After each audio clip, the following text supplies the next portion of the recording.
भगवत गीता के नाम कुछ पल हर सुबह शाम चैनल में यह नाम आवाज एक बार फिर आप सबों का स्वागत और अभिनंदन करती है। साथियों, आज आप सबों के बीच प्रस्तुत है भगवत गीता तृतीय अध्याय का 27वां श्लोक। प्रकृतेः क्रियमाणानि गुणैः कर्माणि सर्वशः अहंकार विमूढ़ात्मा कर्ता अहम इति मन्यते। इस श्लोक का सरल शाब्दिक अर्थ इस प्रकार है। हे अर्जुन, वास्तव में संपूर्ण कर्म सब प्रकार से प्रकृति के गुणों द्वारा किए जाते हैं, तो भी जिस मनुष्य का अंतःकरण अहंकार से मोहित हो रहा है, ऐसा अज्ञानी मनुष्य मैं करता हूं ऐसा मानता है।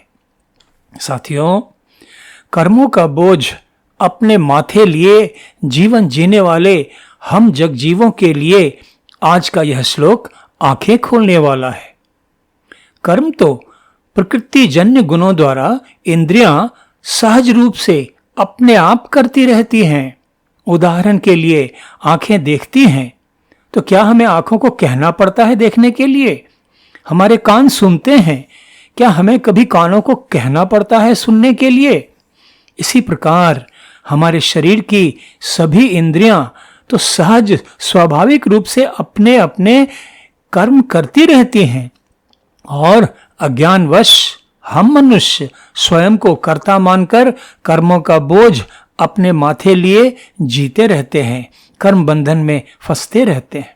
साथियों, कर्म बंधन को भली भांति समझने के लिए भगवत गीता तृतीय अध्याय का यह श्लोक बहुत महत्वपूर्ण है। आत्मा चेतन है और मानव शरीर जिन पंच तत्वों से बना है वे जड़ हैं। आत्मा की चेतन शक्ति से ही शरीर के 4 अंतःकरण, 5 ज्ञानेंद्रियां तथा 5 कर्मेंद्रियों में विभिन्न प्रकार की क्रियाएं होती हैं। हम जान चुके हैं कि 5 ज्ञानेंद्रियों के अपने अपने विषय हैं: रूप, रस, गंध, स्वाद तथा स्पर्श। आत्मा की चेतन शक्ति प्राप्त होने के बाद इंद्रियां स्वाभाविक रूप से अपने अपने विषयों के प्रति आकर्षित होकर क्रियाशील हो जाती हैं। चेतन होते हुए भी आत्मा स्वयं कोई कर्म करने में सक्षम नहीं होती है। कर्म करने के लिए उसे इंद्रियों की आवश्यकता होती है। तो जब तक आत्मा की चेतन शक्ति इंद्रियों से जुड़ी रहती है, इंद्रियां अपने अपने विषयों से संबंधित कर्म स्वाभाविक रूप से करती रहती हैं। साथियों, नित्य शाश्वत पुरातन आत्मा ही तो मनुष्य का वास्तविक स्वरूप होती है। शरीर तो नश्वर नाशवान होते हैं, सीमित आयु वाले होते हैं और आयु सीमा समाप्त होने पर स्वतः जीर्ण शीर्ण होकर नष्ट हो जाते हैं। किंतु आत्मा को कर्म फल भोगने के लिए नए नए शरीर धारण करना पड़ता है। नए शरीर धारण करने का यह क्रम तब तक चलता रहता है जब तक मनुष्य को यह ज्ञान नहीं प्राप्त हो जाता कि उसका वास्तविक स्वरूप शरीर नहीं बल्कि आत्मा है, और मानव शरीर तो आत्मा तथा परमात्मा के मिलन के लिए योग साधना रूपी पुरुषार्थ करने के लिए मिलता है। जब तक मनुष्य को यह ज्ञान प्राप्त नहीं होता, यह बोध नहीं होता कि शरीर की इंद्रियां तो अपने अपने गुणों के अनुसार स्वाभाविक रूप से अपने अपने निर्धारित कर्म करती रहती हैं, और वह स्वयं उन कर्मों का कर्ता नहीं है, क्योंकि उसका वास्तविक स्वरूप तो आत्मा है जो चेतन है, किंतु कर्म नहीं कर सकता है। कर्म तो इंद्रियां प्रकृतिजन्य गुणों के अनुसार स्वयं करती रहती हैं। तो यह बोध प्राप्त होने के बाद भी मनुष्य असंग, अनासक्त, निष्काम होकर कर्म करना सीखता है और शरीर की इंद्रियों के द्वारा हो रहे कर्मों का दृष्टा मात्र हो जाता है। इस प्रकार कर्म बंधन से मुक्त हो जाता है। साथियों, इस प्रकार हम देखते हैं कि योगेश्वर श्री कृष्ण अर्जुन को यह समझाने का प्रयास कर रहे हैं कि युद्ध रूपी जिस कर्म के लिए वह स्वयं को उनका कर्ता समझते हुए दुखी तथा किंकर्तव्य विमूढ़ हो रहा है, वास्तव में वह उनका कर्ता तो नहीं है। सभी कर्म प्रकृतिजन्य गुणों द्वारा प्रेरित होकर कर्मफल भोगने के लिए स्वाभाविक रूप से होते रहना निर्धारित है।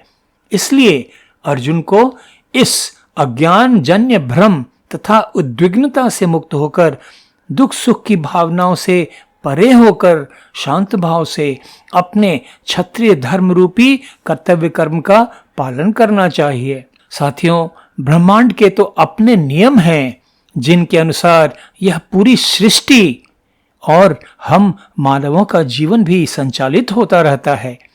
हम मनुष्य तो अहंकार वश ही इस भ्रम में रहते हैं कि हम कर्मों के कर्ता हैं, और जब तक मनुष्य का यह भ्रम दूर नहीं होता वह कर्म बंधन में लगातार फंसता ही चला जाता है।